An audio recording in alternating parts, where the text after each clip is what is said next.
What do you think stunted growth for the years under the Obama administration? I mean, the fact that we never did see 3% growth in any year. There are two things going on. One is demography.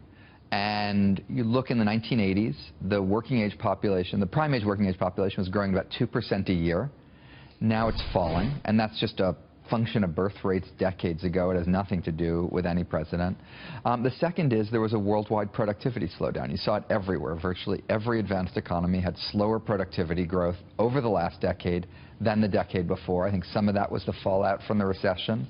I think some of that was just innovation cycles and the way that they work. You actually look, the United States had better growth than most of its peer countries, and that's because we had better policies than most of our peer countries. So you don't think President Obama could have done anything to move the needle on growth then? I think preventing a second Great Depression meant we had much better growth than we otherwise would have had. I think if we had done more to invest in infrastructure, to invest in scientific research, the other proposals that he put forward that Congress didn't want to go forward with, you know, the Trans-Pacific Partnership, that shouldn't have taken 2 years and then failed. That should have passed. If we had done that, we would have had more growth. Business tax reform, President Obama called for lower rates in his State of the Union in 2011, something Congress never acted on. Would be thrilled to see Congress act on that this year. I mean, you would have thought in that first 2 years when the president had both chambers, he could have gotten some kind of tax reform done. You know, there's a lot going on then. He did Obamacare. He did Obamacare, and which I think has been good. I think that's been a plus for our economy. We've seen slow health costs. Well, it's hurt economic growth. If you look at the growth of health costs, they're growing at the slowest rate in 50 years.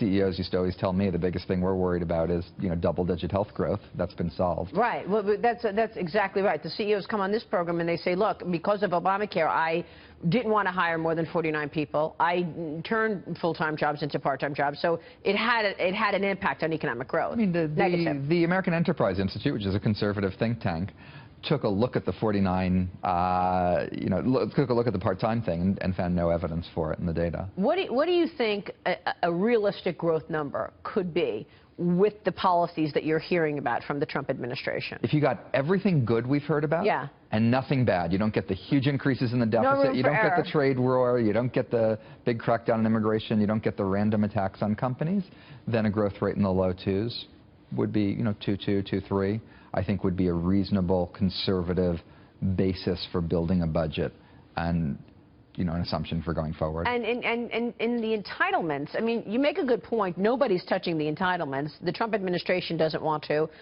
We haven't seen any movement to the entitlements. Why is this such a hard thing to get around? I mean, we know that that's where the spending is.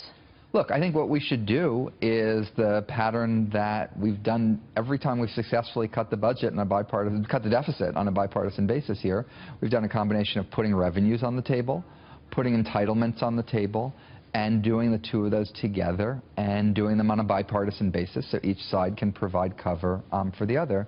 Instead, what we're seeing here is a promise of a big tax cut, a promise of not touching entitlements, and a promise of big defense increases. This is not, what a sound economic strategy in a country where the deficit's expected to be 5% of GDP at the end of the decade. So you don't think this ends well? I'm worried. I'm certainly worried, but I'd love to see something good come out of this. I'd love to see business tax reform, infrastructure investment, better trade deals. I'm just Something's got to give. My breath. Yeah. Jason, great to see you. Thanks very much for your insights this morning. Jason Furman joining us.